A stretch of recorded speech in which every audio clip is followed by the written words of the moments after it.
Olá, boa noite. Vamos começar mais uma live desse projeto da quarentena de um pouquinho de cada lugar. Essa é a oitava live que estamos fazendo. Nós começamos isso ainda no mês de março, quando começamos o isolamento social. E a ideia é fazer um entretenimento. Todas as quintas, às 20 horas, a gente tem escolhido um destino turístico e tem batido um papo sobre a geografia e o turismo desse lugar. Começamos com uma homenagem à Itália, 8 semanas atrás, e de lá para cá já fizemos vários destinos. Fizemos a Espanha, fizemos os Estados Unidos, a França, o Reino Unido, envolvendo o Reino Unido e Irlanda. O que mais fizemos? Me ajuda aí. Fizemos África, com Quênia e Tanzânia, China, e essa vai ser a nossa oitava live, é o Canadá. Dessa vez foi você que escolheu. Na última live nós fizemos uma enquete, estávamos entre Canadá e Bahia, e a maioria das pessoas votaram no Canadá, e a gente está fazendo aí uma live sobre o Canadá, que é uma responsabilidade muito grande. Primeiro porque o Canadá é um país de grandes atrativos naturais e de uma geografia incrível. Segundo, porque o Canadá tem muitos brasileiros vivendo lá, muitos ex-alunos meus que estão vivendo lá, e a gente tem contato aí através das redes sociais, então aumenta bastante a nossa responsabilidade. Lembrando que esse conteúdo de turismo, de um pouquinho de cada lugar, você pode encontrar no site www.umpouquinhodecadalugar.com, sem BR. No site, portanto, você acrescenta muito do conteúdo que você vai ver hoje aqui à noite. A gente tem no Instagram, @um pouquinho de cada lugar, no Facebook, um pouquinho de cada lugar. E agora a gente está também com um canal no YouTube, youtube.com/um pouquinho de cada lugar, tudo junto. Você vai encontrar lá já as lives que fizemos. Gravamos todas elas, estão lá, com exceção da Itália. Foi a única que não gravamos. A gente vai ter que um dia desse repetir, nem que seja só para gravar e colocar lá no YouTube. Bom, aí a gente começa para falar do Canadá e começa pelo gigantismo e imponência territorial que o Canadá tem. Segundo o mais extenso país do mundo, o Canadá só perde da Rússia, é um país de dimensões continentais, na expressão mais precisa da palavra, tem uma geografia encantadora, até por conta da dimensão e por conta da extensão e da localização latitudinal na qual o Canadá se encontra. A gente tem aberto as lives sempre falando um pouco do relevo de cada país. E aí a gente abre esse mapa para falar um pouco do relevo do Canadá. Eu vou pedir só um minuto aí da sua atenção, enquanto o Kim foca ali no mapa, que eu tenho que pegar a varinha mágica para a gente fazer a live aí. Tinha esquecido dela, mas ela já está de volta aqui. Então a gente abre aqui para falar um pouco do relevo do Canadá. E o relevo do Canadá tem uma característica muito parecida com a do relevo dos Estados Unidos. Quem assistiu a live dos Estados Unidos, é quase que uma continuidade geomorfológica de toda a América do Norte. Na parte leste do Canadá você tem aqui um grande escudo planáutico. Esse grande escudo planáutico forma o que nós chamamos de Planalto do Labrador. Na parte oeste do país você tem a grande cordilheira das montanhas rochosas, que vem desde os Estados Unidos e vai até o Alasca. Aqui estão as montanhas rochosas, passando por toda essa extensão do território do Canadá. E nesse miolo central existem planaltos mais baixos e planícies, onde estão as pradarias e as florestas canadenses, nesse miolo central. Mas o que mais impacta na geografia do Canadá é a localização latitudinal. O país está localizado em extremos territoriais do globo, o que faz com que a predominância do clima no Canadá seja fundamentalmente um país de clima frio. A maior parte do país tem clima que a gente chama de temperado continental. A gente abre esse mapa para falar um pouco dos climas do Canadá.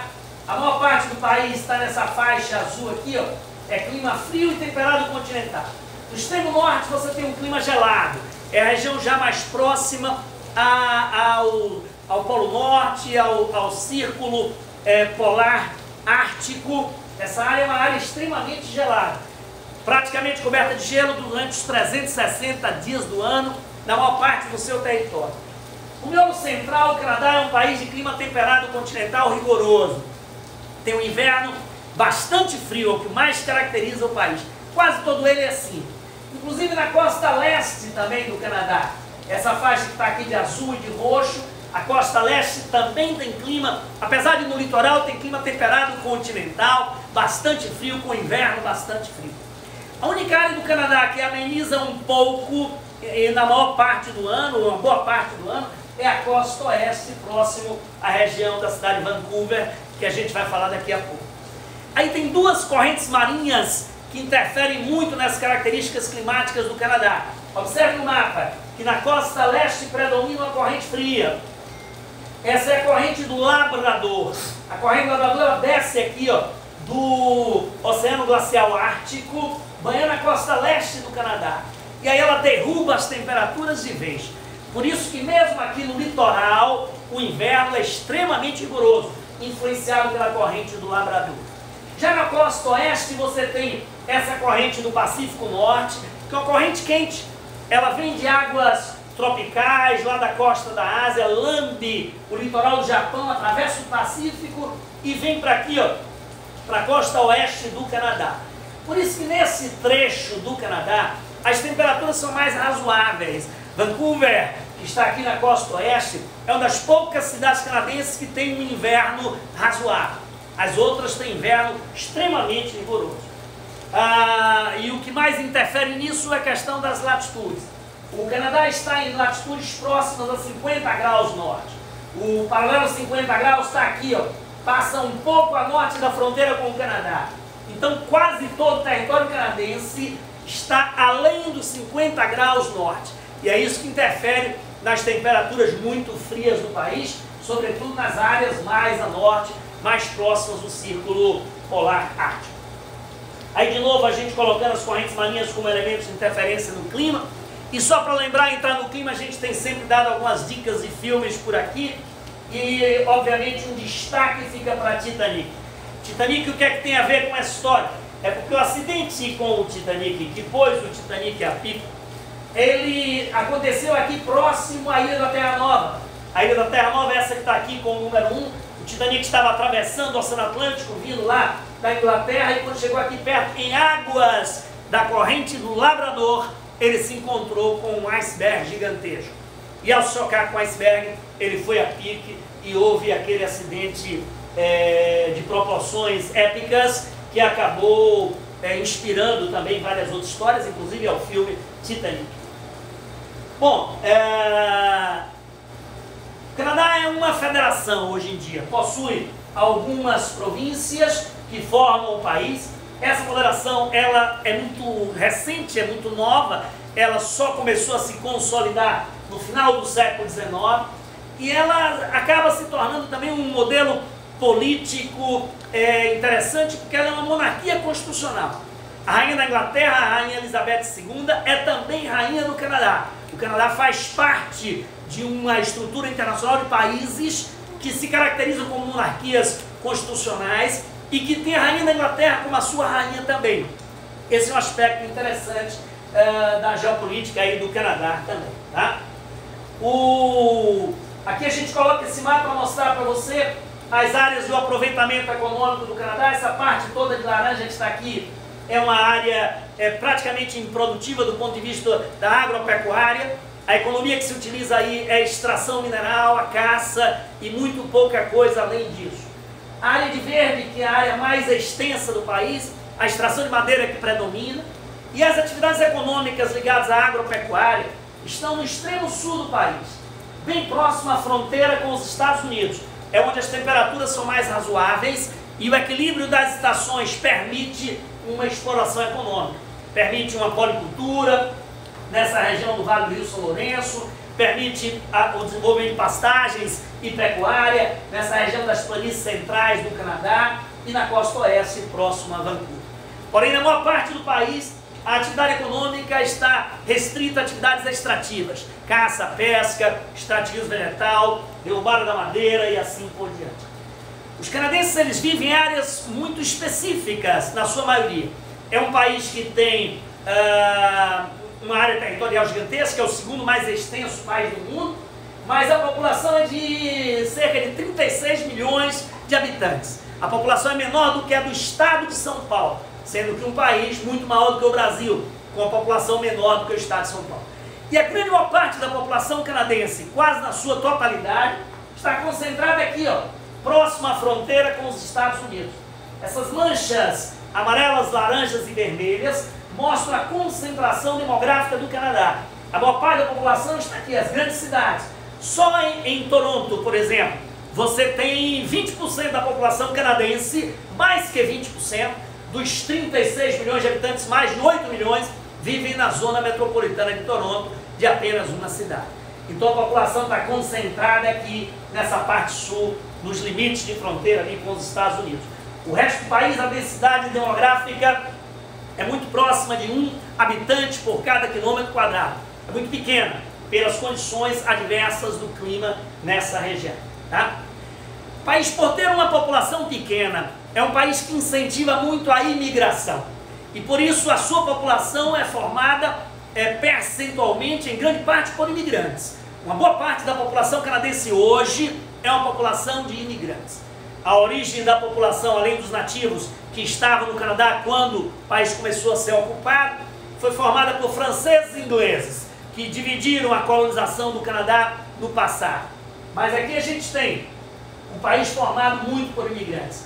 Nos últimos anos, os países que mais mandaram migrantes para o Canadá foram Índia, Filipinas, China, a Síria, Estados Unidos da América, Paquistão, França, Nigéria, Reino Unido e Iraque. Mas é gente do mundo inteiro. E observe que muitos brasileiros vão para lá, mas o Brasil não entra nessa lista aqui dos maiores emissores de população para o Canadá. A gente tem dado algumas dicas de filmes ao longo dessas lives, e para o Canadá escolhemos 2, Titanic, até essa semana divulgamos no Instagram de Um Pouquinho de Cada Lugar. E o outro foi essa série que terminei de assistir ontem, lindíssima, amei, N com um E, né? N com um E, N with an E, é uma série fantástica, está na Netflix, são 3 temporadas de uma menina genial, inteligentíssima, brilhante, que ama a natureza. A história se passa na costa leste do Canadá, na região da Nova Escócia, e é uma região de uma natureza incrível, e essa natureza está lá na série, por isso que a gente recomenda aí. Eu até tive essa inspiração quando comecei a preparar a apresentação de Canadá. Algum dos meus seguidores aí de Um Pouquinho de Cada Lugar deu essa dica, disse, Nery, assista N com E, porque tem paisagens canadenses lindíssimas. Eu já estava assistindo a série e resolvi dar a dica aí para vocês que porventura não tenham assistido ainda, vale muito a pena. A ocupação do Canadá, ela se deu em alguns momentos diferentes. A primeira parte da ocupação se deu com os franceses. Eu contei essa história aqui quando a gente estava fazendo a live de Estados Unidos, que as colônias britânicas da América ficaram na costa leste dos Estados Unidos, e que os franceses que vieram para a América ocuparam a região do Vale do Rio São Lourenço, nesse trecho. E por aqui, pelo Vale do Rio São Lourenço, chegaram à região dos Grandes Lagos.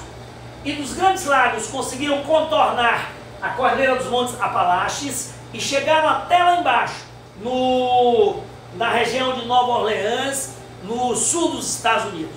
Então toda essa área do interior aqui, ó, ela foi uma área de ocupação francesa no passado. E os franceses é quem tinham domínio sobre essa região.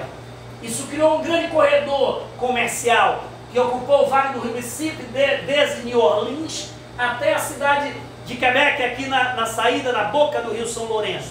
E daqui chega-se a Nova York facilmente.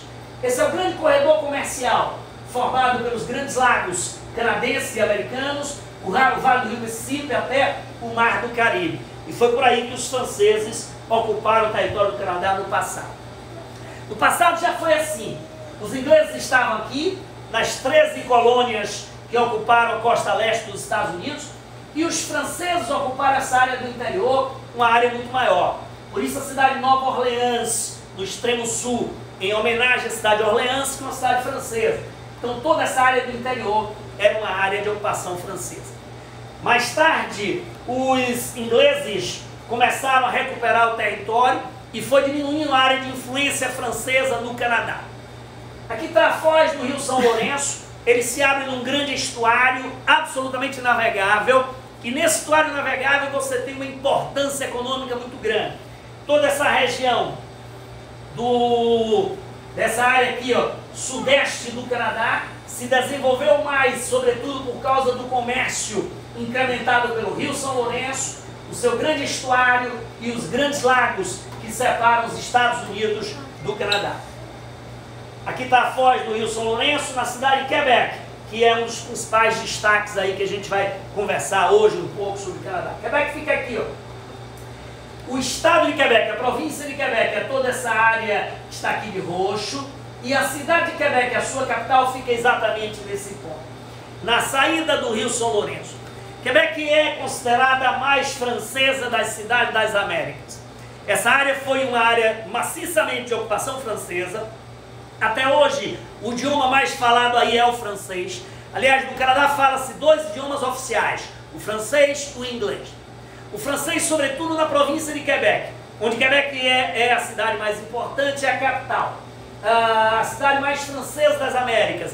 Tem todo um charme francês nas ruelas por onde se passa em Quebec. É uma cidade como Salvador, por exemplo, dividida em 2 andares. Existe a cidade alta e a cidade baixa.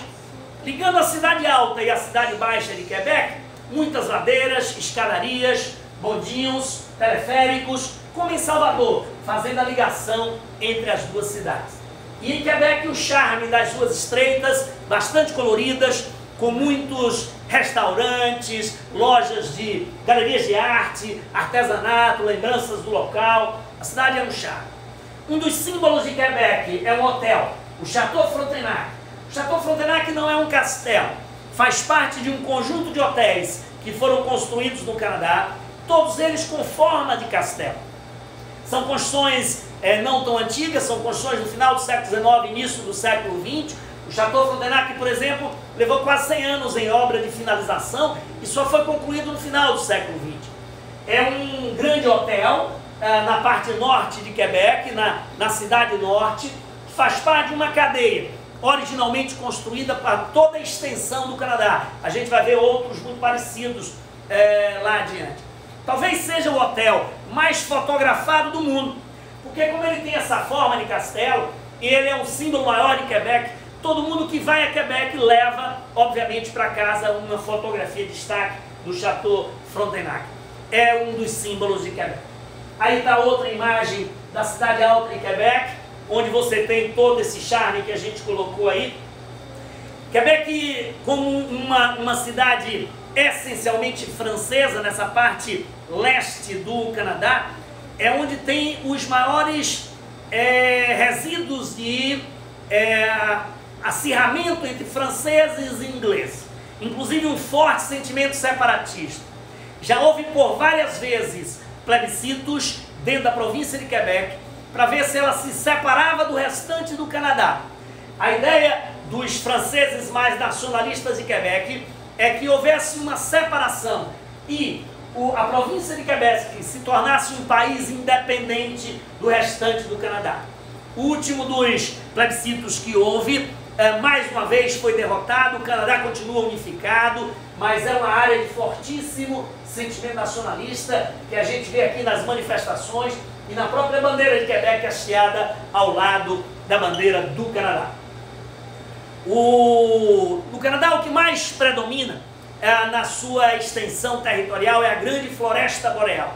A floresta boreal é uma floresta uniforme, formada por árvores em forma de cone, coníferas, pinheiros e outras semelhantes, e que se estende pela maior parte do território.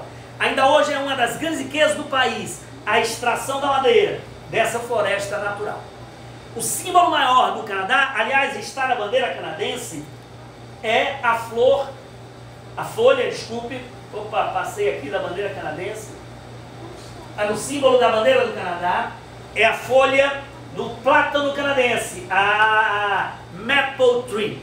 A Maple Leaf, que é a folha, está aqui fotografada no chão. No outono elas começam a cair e é o símbolo maior do país, dá uma unidade nacionalista ao país. É uma árvore lindíssima, quando o outono se aproxima, ela vai mudando de cor, vai queimando gradativamente as folhas até que elas caem totalmente, e isso dá paisagens vegetais muito bonitas das diversas estações. Aí está a bandeira do Canadá, uma bandeira lindíssima, com a Apple Leaf ali na frente da bandeira. Maple Leaf, desculpe.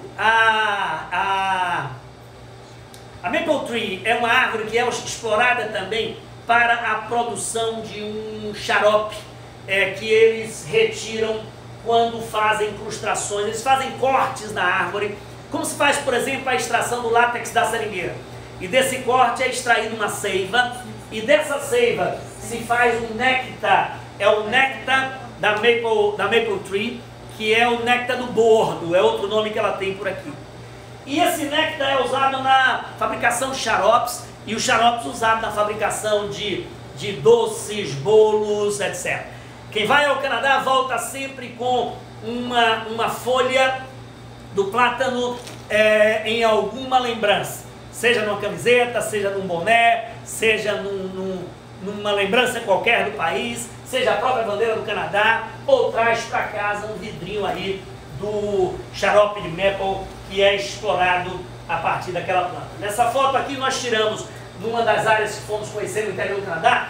Eles estão fazendo aí a exploração do xarope de bordo de uma forma industrial. Então eles pegam várias árvores da Maple Tree e cortam as árvores e puxam aqui tubulações, ó, que são mangueiras conectadas umas às outras, às diversas árvores, e esse néctar vai sendo retirado por essas mangueiras. É quase que um processo industrial de produção aí do xarope de bordo. Nessa região que nós fomos, era uma região florestal no interior do Canadá, uma viagem que fizemos. Nós saímos de Quebec e fomos de carro até Toronto, tá? E no caminho entre Quebec e Montreal, nós ficamos hospedados num resort no meio da floresta. E nesse resort no meio da floresta aconteceu um perrengue chique. Eu coloquei esse perrengue chique aí em homenagem a Carol Barradas, que sempre fala do perrengue chique. Nós estávamos lá e compramos um passeio opcional para entrarmos na floresta para ver 2 episódios maravilhosos. Íamos ver os castores e os diques formados pelos castores, e iríamos ter também um encontro com ursos negros no meio da floresta canadense. E aí saímos com esse guia aqui, ó, vê se você puxa aqui, era o Gaston, era um guia francês, um francês canadense, e ele era bem caricaturado, né, tá com a roupa bem caricaturada, e ele falava um inglês bem afrancesado, e nos levou para ver os castores. E quando nós chegamos lá nesse lago aqui para encontrar os castores, não encontramos castor nenhum. Passamos um dia inteiro rodando, procurando os castores, não vimos. Vimos, porém, as casas dos castores. Os castores, eles conseguem roer as árvores caem nos rios, nos riachos, e criam barreiras aqui, ó. Essas represas são diques. E os diques, ao represar a água forma essas pequenas ilhas no meio do lago. E as ilhas são as casas dos castores. E era interessante porque o guia, ele ficava ali falando com os castores, ele dava nome aos castores, ele chamava como se eles fossem íntimos dele, e nós passamos lá 40 minutos esperando o castor e não apareceu nenhum para a gente ver. Aliás, vimos um no final para fechar o tour, vimos um a uma distância enorme que eu consegui pegar com a lente, mas estava muito longe. Daí nós saímos para a segunda atração do dia, que é para o encontro com os ursos negros. Aí fomos para o meio da floresta, tinha uma cabana abrigada, ficamos nessa cabana. Ele foi lá no meio de um caminho a, sei lá, 100, 200 metros de distância de onde estávamos, colocou uma tigela de mel para atrair os ursos, e aí nós ficamos por lá mais 1h30 e não apareceu urso sequer. Quem viaja e faz turismo tem disso. A floresta não é um jardim zoológico, a floresta é um ambiente natural, onde os animais aparecem se quiser. E nós tivemos esse perrengue chique, passamos um dia inteiro, não vimos castor nenhum, nem vimos urso nenhum, mas nos divertimos com o guia, era uma figura divertida. Uma curiosidade interessante dos castores é que os castores canadenses são muito menores do que os castores que estão aqui na América do Sul, na Patagônia, né? Que eles foram trazidos do Canadá, só que aqui eles não tinham predadores naturais, e hoje em dia o castor sul-americano é um castor dobro do tamanho do castor canadense, e o castor sul-americano é uma praga. Ele é um castor que derruba florestas inteiras, causa um represamento grande, aí é um problema sério, né? Acabou sendo um grande transtorno para a região de Ushuaia, tanto que lá eles incentivam hoje a caça ao castor, a alimentação à base de carne de castor, porque acabou sendo uma praga natural aí para a América do Sul. Mas isso a gente com um desequilíbrio ambiental na região perto de Ushuaia, no extremo sul da Argentina. Mas a gente pode falar isso em outra live também. Claro, a Argentina é um bom caminho. Aqui da Montreal, nós saímos de Quebec e fomos de carro até Montreal. Montreal é a maior cidade da província de Quebec, não é a capital, mas é a maior cidade. Uma cidade belíssima. O Canadá como um todo no verão é muito bonito, tá? Como a gente abriu a live falando, o inverno do Canadá é muito rigoroso, é muito complicado, mas o verão é sempre muito iluminado. Tem dias muito longos pela latitude e acaba sendo muito bonito. Montreal é uma cidade muito bonita, em que você vê contrastes grandes entre o novo e o antigo.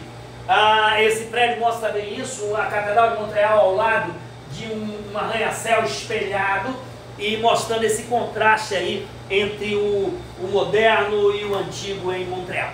O Centro Histórico de Montreal é um local encantador de se visitar, tem grandes passeios por lá, existe toda uma área na orla do rio que você pode caminhar pelo Centro Histórico, tá? De Montreal, é o que eles chamam de Velho Porto de Montreal. Lembrando que todas essas cidades, elas estavam bordejando um enorme corredor comercial fluvial. Então os rios passavam por aí, o Rio São Lourenço, o Rio Otava e outros rios, e ao passar por aí formavam áreas portuárias importantes. O Velho Porto de Montreal foi totalmente recuperado, hoje tem mais de 12 quilômetros de calçadões, com muita coisa de entretenimento, restaurantes, bares, etc. E no verão fica cheio de jovens pelas ruas, um período bastante animado. Nesse dia que fomos, flagramos lá uma montagem de um Cirque du Soleil. O Cirque du Soleil, ele é canadense, e nada mais legítimo e natural do que ter um Cirque du Soleil em Montreal, no Canadá, tá? Ele é canadense e do Canadá francês, a origem dele. Uma das atrações de Montreal é o Parque Olímpico de Montreal. O Parque Olímpico foi construído para as Olimpíadas de 76. Foi aquelas Olimpíadas, a turma aí que está acima dos 50, lembra, foi a Olimpíada que consagrou a Nadia Comaneci. A Nadia Comaneci foi a primeira multiatleta de uma Olimpíada, ganhou várias medalhas de ouro naquela época, foi um fenômeno naquela época, foi na Olimpíada de Montreal. E o Parque Olímpico é um dos pontos de visitação. Você vai lá visitar essa torre inclinada do Parque Olímpico, lá em cima tem um mirante maravilhoso, você tem uma boa vista de Montreal. E o que mais se comenta sobre o Parque Olímpico é algo que nós estamos acostumados a ouvir aqui no Brasil: desmandos de verba pública. Gastou sua fortuna na construção do Parque Olímpico, hoje é considerado como, eles tentam aproveitar de alguma forma, com entretenimento, shows, musicais, etc. Mas até hoje é uma grande discussão, porque fala-se de desvio de verba pública, fala-se de superfaturamento para a implantação aí do Parque Olímpico de Montreal. Jardim Botânico de Montreal, outra atração belíssima, perto do Parque Olímpico. É um jardim gigantesco, com várias alternativas, tem jardim japonês, jardim chinês, tem área de insetário, é belíssimo o Jardim Botânico de Montreal também, é um passeio que a gente recomenda. Volta um pouquinho aí pro Jardim Botânico para dar uma focada na foto.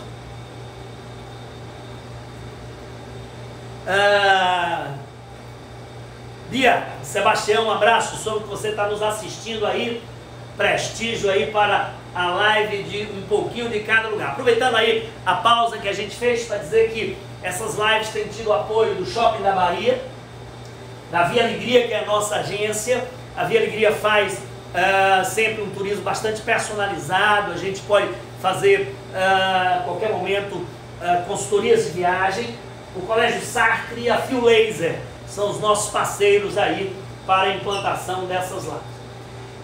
Fora de Montreal um pouco tem uma área mais elevada, é o Mont Royal, que deu origem ao nome da cidade de Montreal. E lá em cima do Mont Royal você tem uma vista da cidade espetacular. Casas maravilhosas, é uma área mais nobre da cidade. E muitos parques também para caminhadas, é outro atrativo da cidade importante. Aí estávamos em Montreal batendo perna pelo meio das ruas e aconteceu outro momento espetacular, e esse não foi perrengue chique. Estávamos andando, quando eu começo a ver várias pessoas circulando na rua de camisa tricolor. Lembrei do Bahia e disse, poxa, o Bahia é bastante conhecido aqui em Montreal, porque todo mundo passando com a camisa do Bahia. E eu vi que era uma camisa tricolor, assim como se fosse do Bahia, mas não era o padrão que o Bahia usava.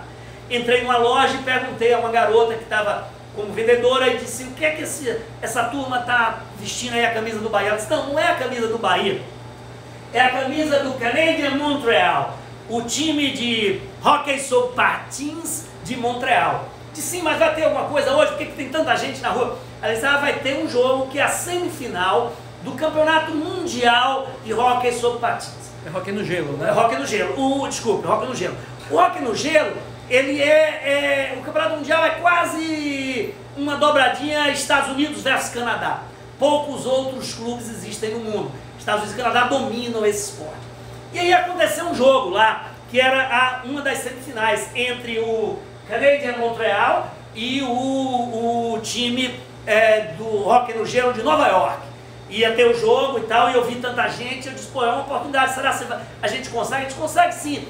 Vai ali no estádio, o estádio é ali a 500 metros daqui, lá na bilheteria você consegue. Fomos lá, chegamos na bilheteria, conseguimos comprar os ingressos e já na hora do jogo fomos no hotel rapidinho deixar algumas sacolas que tínhamos, voltamos para o estádio, faltavam 10 minutos para começar, tivemos sorte de encontrar ingressos que eram os últimos que estavam lá, pegamos ingressos lá em cima na ponta, aí entramos no estádio totalmente vazio. Não tinha ninguém, faltava 10 minutos para o jogo começar, não tinha ninguém no estádio. E eu vi que tinha uma multidão lá fora, mas não tinha ninguém no estádio.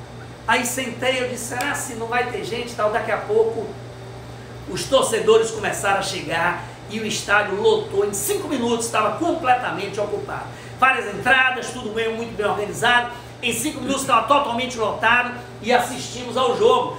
O time do Canadian Montreal tem esse grito de guerra aqui, Go Habs Go, e os caras ficavam o tempo todo Go Habs Go, e a gente também, porque era Bahia, era tricolor, de esse é o meu time. E aí daqui a pouco o Canadian começou a perder e tomou de 3-1. Para mim não foi difícil virar a casaca, porque o time de Nova York também era tricolor. Então eu entendi que ali era Bahia versus Bahia, para qualquer lado que desse, para mim estava ótimo. E adorei o jogo, foi uma experiência bacana que a gente teve por lá. De Montreal fomos a Ottawa. Ottawa está aqui perto, exatamente no limite da província de Quebec com a província de Ontário. E é nesse limite que está a divisão entre franceses e ingleses. Os franceses ocuparam a península do Labrador e a província de Quebec. Os ingleses ocuparam o restante do país. Foi a ocupação inglesa no passado. Quando o Canadá se tornou uma federação e havia necessidade de escolher a capital, houve uma disputa entre Quebec e Toronto para ver qual seria a capital. Quebec extremamente francesa, Toronto extremamente inglesa. Se fosse Quebec ou Toronto, haveria obviamente um racha nacionalista entre franceses e ingleses. A solução política mais correta encontrada foi escolher uma cidade exatamente no meio do caminho. Ottawa fica no estado de Ontário, na província de Ontário, porém na divisa com a província de Quebec. Então Ottawa, por estar exatamente na divisa entre as duas províncias, era a escolha política mais correta e virou a capital canadense ali, a cidade de Quebec. Uma cidade pequena, porém super charmosa também, muito bonita. Essa é a imagem do Parlamento Canadense de Ottawa. No dia que nós passamos por lá, flagramos essa cena espetacular. Tinha uma multidão, e que saudade a gente está disso, hein? E que saudade a gente está de encontrar pessoas, de participar de ambientes como esse. E tinha uma multidão aí em frente ao Parlamento de Ottawa, fazendo alongamento e fazendo ginásticas de yoga, e foi uma cena muito bonita. A gente ficou fotografando lá as pessoas e com a imagem do Parlamento ao fundo, que também é muito bonito. Aí tem o Hotel Fairmont Chateau Laurier. O Hotel Fairmont faz parte daquele conjunto de hotéis que eu lhe falei, todos eles com formatos de castelo. Assim como o Hotel de Quebec é uma das fotografias mais comuns de hotéis que existem no mundo, o de Ottawa também é. Só não é tanto porque Ottawa não é uma cidade tão turística quanto é Quebec, tá? Nós conseguimos ficar hospedados nesse hotel. É um hotel muito bom, fica numa localização super central e daí a gente podia circular quase tudo a pé na cidade. Uma das principais atrações da cidade é o Canal Rideau.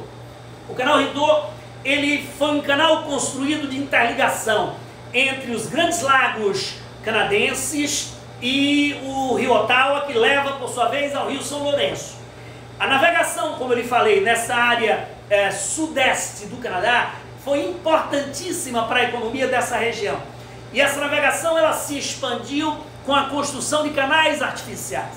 Os canais são construídos com sistemas de eclusas. Aqui nessa foto você vê várias eclusas para fazer a elevação ou a descida de barcos de um nível mais alto para um nível mais baixo ao longo da trajetória que eles precisam fazer. Ou então ao contrário. Esse soerguimento dos barcos ou a descida dos barcos se dá através do enchimento ou da redução das águas das eclusas. No Canal Rideau ele tem 200 quilômetros de extensão. Foi uma obra feita ainda no final do século XIX, início do século XX. 200 quilômetros de extensão, escavado aí.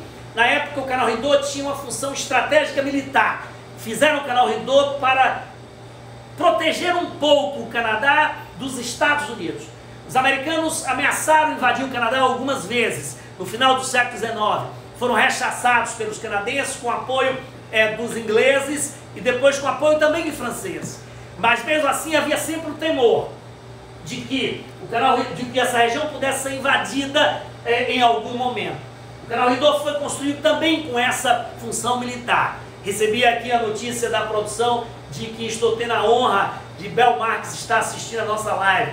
Bel, amigo, vamos marcar uma viagem lá para o Canadá quando tudo isso passar, porque é um lugar belíssimo de se ver também, tá? Então aqui está o Canal Rideau. O Canal Rideau tem um detalhe interessante sobre ele. Quando chega o inverno ele fica completamente congelado. É o maior bloco de gelo do mundo. É um bloco de gelo com mais de 7 quilômetros de extensão e mais de 7 metros de espessura. Aí forma uma grande pista de patinação natural. O canal fica totalmente congelado e vira uma grande pista de patinação natural aí no Canal Rideau. É uma atração bacana. Saímos de Montreal e fomos em direção a Toronto, que era o principal destino dessa fase da viagem. No caminho paramos no Algonquin Park. Eu coloquei mais só para fazer um comentário para você, que o Canadá é um país que tem algumas curiosidades naturais espetaculares. Primeiro, a grande quantidade de lagos. O Canadá, até relativamente pouco tempo atrás, do ponto de vista geológico, era todo coberto de gelo. O gelo só desapareceu no Canadá há pouco mais de 4.000 anos atrás. E quando esse gelo foi recuando em direção ao mar glacial ártico, ele foi escavando buracos no território do Canadá. E esses buracos foram sendo preenchidos pela água. Então o país tem uma quantidade de lagos incrível.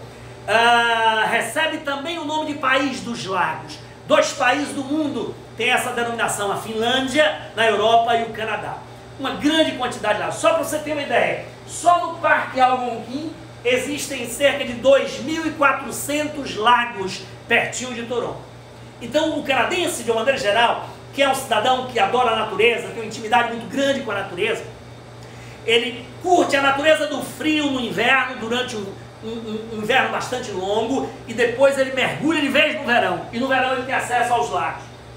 É nos lagos que ele faz canoagem, é nos lagos que ele faz pescaria e outras questões. Aí está a floresta boreal, a gente já tinha mostrado imagens dela antes, que é essa floresta de coníferas, uma das paisagens típicas do Canadá. Saindo de Montreal, finalmente chegamos a Toronto. Toronto fica aqui nessa parte mais a sul do Canadá, já pertinho da fronteira com os Estados Unidos, nas margens do lago Ontário. Aqui nas margens do lago Ontário está a cidade de Toronto. É uma cidade do Canadá. Toronto tem na sua região metropolitana mais de 8 milhões de habitantes. É uma cidade do tamanho da cidade do Rio de Janeiro, aproximadamente, em quantidade de habitantes, só que muito mais espalhada na zona metropolitana de Toronto. E é uma cidade que tem muitos brasileiros vivendo por lá, tá? Essa é a imagem mais peculiar de Toronto, que mostra o skyline de Toronto vista a partir do Lago Ontário. Quando nós estivemos lá, nós fizemos um passeio pelo lago, e do lago você tem essa imagem do skyline de Toronto, com a CN Tower, que é o grande símbolo de Toronto. Durante muito tempo, a CN Tower foi a maior elevação, a maior construção das Américas, durante muito tempo. Superou o Empire State Building nos Estados Unidos, as Torres Gêmeas, e era a maior construção das Américas. Aqui ao lado está o estádio o Rogers Centre, que é o estádio de beisebol do Toronto Blue Jays. Foi só uma pesca ali para a gente poder voltar. Voltando para a CN Tower, 553 metros de altitude. Lá em cima tem um restaurante desse de 360 graus, que fica girando, um restaurante giratório com um mirante bacana, tem uma vista maravilhosa da cidade e dos grandes lagos, sobretudo o Lago Ontário, você consegue ver lá de cima. Aí está o Eaton Centre de Toronto. Uma das características de Toronto e de outras cidades canadenses é que existem grandes construções nos subterrâneos. O Eaton Centre é o maior shopping center de Toronto e ele tem interligações com vários caminhos por debaixo da terra, que é onde os canadenses de Toronto se escondem no inverno. No inverno, impossível de se caminhar pelas ruas, caminham por debaixo dela através dos shoppings. É o principal shopping da cidade. O Rogers Centre, essa foto é tirada lá de cima da CN Tower, é esse estádio de beisebol aqui que os canadenses amam, é também um esporte nacional. No dia que estivemos lá, eles estavam em festa porque ia ter um jogo do Blue Jays. O Blue Jays é o grande time de beisebol de Toronto, que eles amam também. Observe que também é tricolor, a gente tem essa sina aí, né, que nos acompanha mundo afora, e o Blue Jays, a turma lá de Toronto é apaixonada por ele, tá? Aí está o Queen's Quay. O Queen's Quay é o antigo porto de Toronto, que foi totalmente recuperado, e hoje é uma espécie de Fisherman's Wharf. É uma área com restaurantes e cafés e uma série de outros atrativos. Tem bons lugares para caminhadas na região do Queen's Quay. Aí também você pode pegar barcos, tem marinas, né, para fazer passeios por dentro do lago. Toronto é a cidade dos intercâmbios para brasileiros. Quando nós estivemos lá, nós tivemos a oportunidade de visitar a minha colega e de trabalho da Central do Carnaval, Renatinha Cardoso. Ela estava por lá na época fazendo intercâmbio, e eu entrei em contato com ela e disse: Renatinha, quero convidar você para jantar quando estivermos em Toronto. E assim fizemos. Ela foi nos encontrar lá, descoladíssima, foi de metrô, nos encontrou no meio da cidade, saímos para jantar, a pé mesmo, e depois ela voltou para casa. Mas eu coloquei a foto de Renatinha aí, pedi licença a ela, só para dizer sobre essa questão do intercâmbio em Toronto. Muitos brasileiros vão para lá fazer intercâmbio no Canadá, além de ser talvez um país mais fácil de se conviver, até pela grande quantidade de imigrantes, do que outros países de língua inglesa. Os custos também no Canadá são menores do que num país como os Estados Unidos, por exemplo. Então Toronto é uma das cidades onde os intercambistas mais vão. Existe uma empresa baiana, ou pelo menos uma empreendedora baiana, que faz essa interface aí com quem queira fazer intercâmbio no Canadá, que é a Dreams. O WhatsApp é dreams.ca. O Instagram. Carol, nossa amiga Carol. Carol está morando lá no Canadá já há algum tempo, e ela tem, Carol Moreno, e ela tem uma empresa que facilita a vida das pessoas que querem obter vistos de trabalho, vistos de estudante e etc. aí no Canadá. Coloquei aí para dar esse prestígio também ao trabalho de Carol. E para mostrar isso aqui, ó, empreendedorismo brasileiro em Toronto. E não é só a empresa de Carol e outras que existem por lá, não. Os brasileiros estão lá em várias outras demandas, né? Aqui está o Espeto Brasil. É um food truck de um baiano também, que vende churrasco lá de excelente qualidade, e outras comidas tipicamente brasileiras são vendidas também aí pelas ruas de Toronto. Uma homenagem aí a esse empreendedorismo brasileiro. Saímos de Toronto e fomos até a charmosérrima cidadezinha de Niagara-on-the-Lake. Niagara-on-the-Lake fica na foz do rio Niagara, quando ele vai desaguar no Lago Ontário, pertinho de Toronto. Seguimos de carro até lá e lá ficamos hospedados por 2 dias, porque o nosso foco era conhecer as cataratas do rio Niagara. Só que ao invés de ficar em Niagara Falls, que é a cidade onde estão as cataratas, tivemos a recomendação de ficar nessa charmosérrima cidade de Niagara-on-the-Lake. E foi uma escolha maravilhosa que fizemos. Cidade charmosa, boa para caminhar, belíssima. É o centro da produção do vinícola dessa região aí próxima a Toronto. Aí eu queria aproveitar Niagara-on-the-Lake, que está aqui, ó, na foz do rio Niagara. O rio Niagara, na realidade, ele é um transbordamento do Lago Erie em direção ao Lago Ontário. Aqui está o Lago Erie, um dos grandes lagos canadenses. Aqui está o Lago Ontário. O Lago Erie está mais alto que o Lago Ontário e ele transborda. Quando ele transborda, ele forma um braço de rio, que é o rio Niagara. Esse rio Niagara, ele cai no Lago Ontário. E a Niagara-on-the-Lake está na foz do rio Niagara aqui nesse trecho. Exatamente na divisa entre Estados Unidos e Canadá. De um lado está Niagara-on-the-Lake, do lado oposto está a fronteira com os Estados Unidos. Aí está um detalhe gráfico só para mostrar para você como foi a formação dos grandes lagos que separam os Estados Unidos do Canadá. Toda essa região, como eu falei um pouco antes, era coberta de gelo. Todo o território onde hoje é o Canadá era totalmente coberto de gelo da última era glacial. E quando a última era glacial começou a se desfazer e o gelo começou a recuar, há 14 mil anos atrás, à medida que o gelo ia recuando, ó, ele ia escavando grandes buracos na terra. Foram esses buracos que cavaram os milhares de lagos que existem no Canadá. Alguns lagos gigantescos. Esses lagos gigantescos hoje fazem a divisa natural entre Estados Unidos e Canadá, são os grandes lagos canadenses ou os grandes lagos americanos. Foram escavados no degelo das grandes glaciações. Todos esses lagos têm uma coisa em comum. São lagos extremamente profundos. Os buracos cavados pelo gelo eram buracos profundos, porque o gelo pressionava com o seu peso a terra para baixo, e à medida que ele ia derretendo, ele ia cavando a terra e a água ia ocupando esse espaço. Todos os grandes lagos surgiram dessa forma. Há 4 mil anos atrás, os lagos já estavam formados e aí deram origem a essa maravilha da natureza. A cidade de Niagara-on-the-Lake é o centro da produção do ice wine. O ice wine está aqui, dá um close aqui por favor. O ice wine é um tipo de vinho extremamente doce, é um vinho de sobremesa, ele é produzido em regiões muito frias, muito geladas. A produção ideal do ice wine, recebi até uma garrafinha de ice wine para provar hoje à noite após a live, foi o Dudu quem mandou para mim, agradecer aí o Dudu a garrafa de ice wine, estão lembrando aí, tá? Ele é produzido, a uva é colhida a uma temperatura de 8 graus abaixo de zero, ela precisa estar congelada.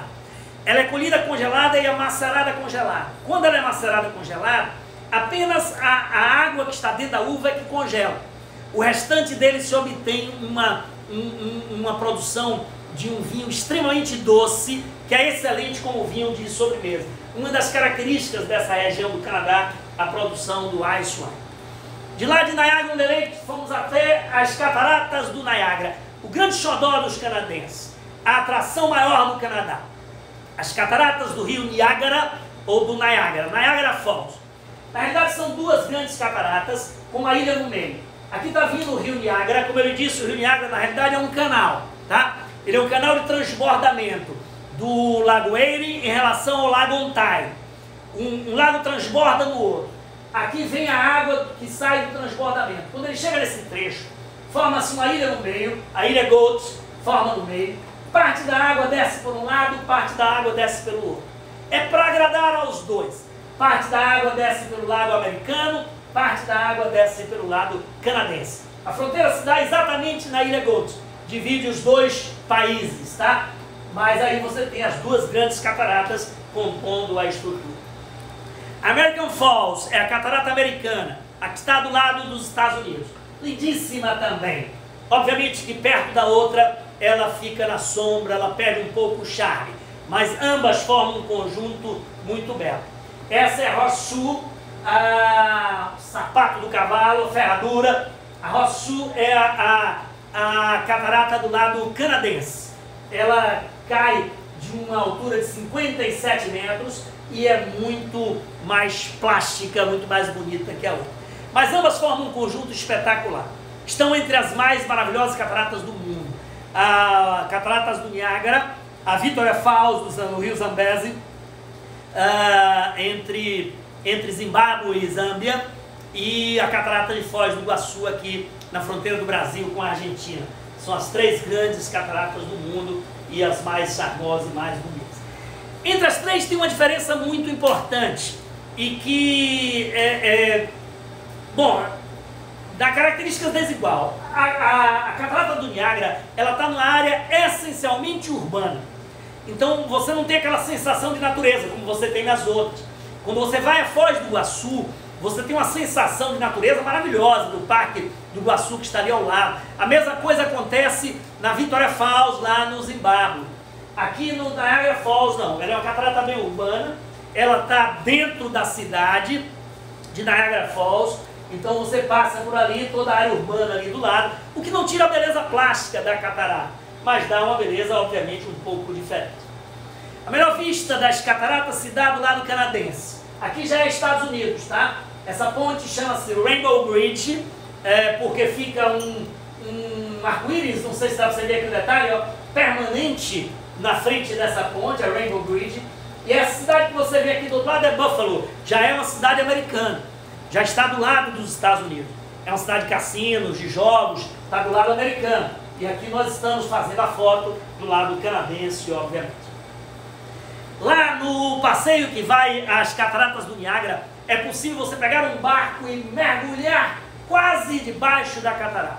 Esse barco vai literalmente aqui, ó, no pé da catarata, a catarata quase cai sobre o barco. É uma aventura bacana, a gente vai com capa porque respinga muito claro, tem esse arco-íris permanente sobre ele, ó, e o barco se aproxima muito dessa área onde está vendo ali o borbulhar das águas embaixo da Catarata do Niágara. Bom, essa foi uma das viagens que nós fizemos ao Canadá e é um dos destinos turísticos mais importantes do Canadá. O outro destino turístico fundamental está na costa oeste e é para lá que a gente vai agora. Na costa oeste, a gente começa essa aventura por Edmonton. Edmonton, eu acho que, se não me engano, é a terra em que moram os filhos do meu amigo Carlos Crasto.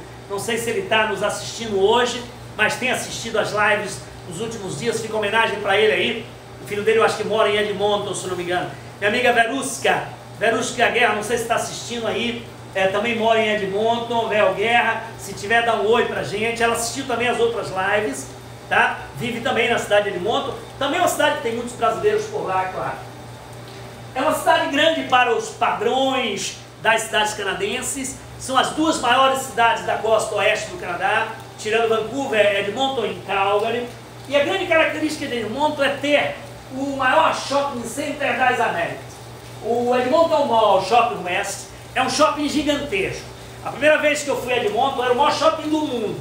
Hoje já perdeu esse título para os shoppings que existem lá nos Emirados Árabes. Mas é sim um dos maiores shoppings do mundo. É só você tirar por essa piscina aqui, ó. A piscina gigantesca que está dentro do shopping, com vários tobogãs, com parque aquático dentro dele. É um shopping gigantesco lá dentro da cidade de Edmonton.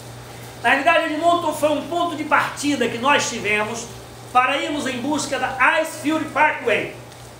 Fomos num grupo na época, acho que éramos 11 pessoas, era um grupo de baianos e paraenses, estávamos juntos.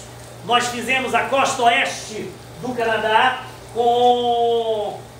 combinado com o Alasca e começamos por aqui.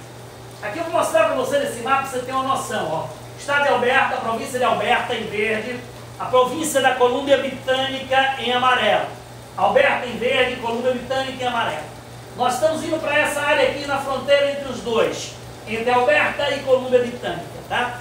E nessa área da fronteira está o conjunto dos parques nacionais das Montanhas Rochosas. Era para lá que estávamos indo. Você tem 2 maneiras de participar dessa estrada que liga os parques. Ou você entra por Edmonton, que está a norte dos parques. De Edmonton você entra por Jasper, atravessa os parques e termina em Calgary. Ou você faz o inverso. Entra por Calgary, atravessa os parques no sentido norte e finaliza em Edmonton. Dessa vez, quando fomos ao Canadá, a última vez que fomos, entramos por Edmonton. Já tínhamos feito a viagem em sentido contrário antes. Entramos por Edmonton e daí acessamos os parques nacionais das Montanhas Rochosas. Quem entra por Edmonton, o primeiro parque nacional que chega é o Jasper National Park. Aqui está um mapa ampliado dos parques, província de Alberta, província da Colômbia Britânica. Aqui está a cidade de Jasper, por onde entramos, em busca da estrada mais bonita do mundo. A primeira vez que eu fui aí foi no início do, se não me engano, foi 2002, 2003, por assim, no início do século XXI, lá atrás. E eu fui porque eu li uma matéria na revista Viagens e Turismo, cujo título era esse, eu não esqueci: a estrada mais bonita do mundo. Me encantei com o título, me encantei com a matéria e fui em busca dela. Escrevi na lista de desejos e fui em busca dela naquela época. Entramos na Icefield Parkway, essa que é considerada por muitos como a estrada mais bonita do mundo, por Jasper, pelo Parque Nacional de Jasper. Nessa foto aqui estão alguns companheiros de viagem. Nosso amigo Klaus do Pará, não sei se ele está assistindo a live hoje, a turma do Pará sempre acompanha. Nosso amigo Edson Rezende tem assistido também sempre. Dr. Eduardo Neri e eu estamos aqui na foto, iniciando a viagem pela Icefield Parkway. Na época estávamos ainda acompanhados do casal Dr. Alberto Vasconcelos, doutora Kika, que nos acompanharam, e Karina estava conosco também. Tinha uma turma bacana por lá. O Jasper National Park, toda essa região é uma região de natureza muito forte, muito primitiva ainda. Grandes florestas, vida selvagem. Essa foi a primeira vez que estivemos aí, primeira vez que fiz essa viagem em busca da estrada mais bonita do mundo. A vida selvagem é muito comum nessa região, muito presente. Corre o risco de você, ou na estrada, ou à beira dela, se bater com ursos, carneiros, cabras, alces e vários outros animais que são abundantes nessa região. Aqui a gente colocou a foto de um urso pardo para contar um pouco essa história. Na primeira vez que fomos à Icefield Parkway, nós encontramos vários ursos. Dessa segunda vez que fomos, não encontramos nenhum.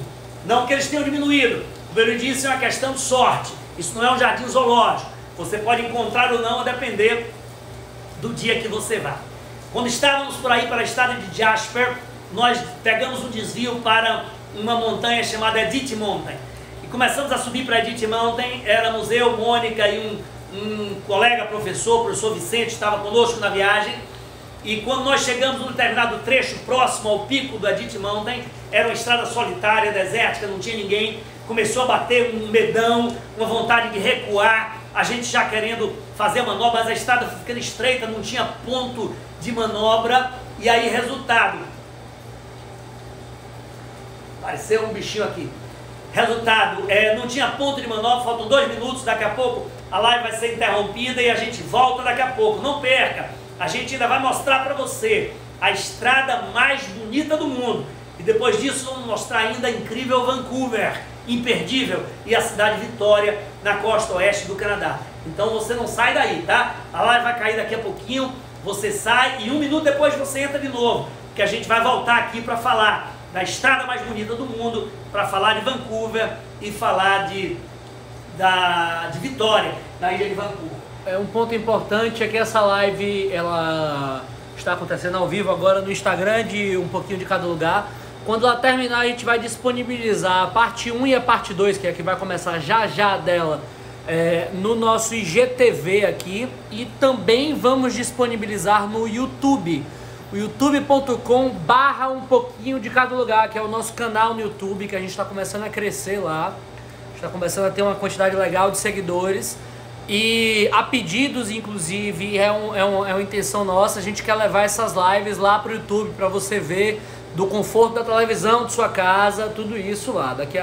Estamos tentando conseguir que isso seja uma realidade. Tornar isso uma realidade. Bom, eu estava contando a história da estrada, 30 segundos. Isso. Então a história da estrada vai ficar para daqui a pouco. Quando eu virei a curva, imagine o que eu encontrei por lá. Só te conto daqui a pouquinho, quando a gente voltar, daqui a 1 minuto, tá?